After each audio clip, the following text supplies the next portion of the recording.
တဝင်းတူပါတယ်မယုံကြည်တဲ့စိတ်နဲ့တော့မဟုတ်ဘူးဆုံးရှုံးရမှကြောက်တဲ့စိတ်နဲ့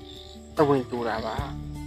တခါတလေငါရဲ့အပြုတ်မှုတွေကမင်းကိုအနေခက်စီခဲ့ရင်တောင်းပန်ပါတယ်ငါတဝင်းတူတာဟာမင်းကိုအပြစ်ရှာခြင်းလို့မဟုတ်တယ်လို့မင်းရဲ့လွတ်လပ်ခွင့်ကိုပိတ်ပင်ခြင်းလို့လည်းမဟုတ်ပါဘူးငါကဘာလေးထဲမှာမင်းကအဖို့တန်ဆုံးအရာဖြစ်နေလို့ပါကဘာပေါ်မှာလူတွေအများကြီးရှိတဲ့ကြားကမင်းကိုမှငါကအဆွဲလန်းကြီးခဲ့တာပါ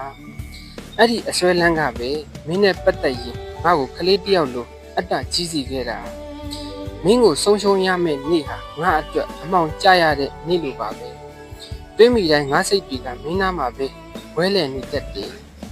ငါရဲ့တဝင်းတူမှုကိုမယုံကြည်ခြင်းဆိုတဲ့ခေါင်းစဉ်အောက်မှာမထားပဲ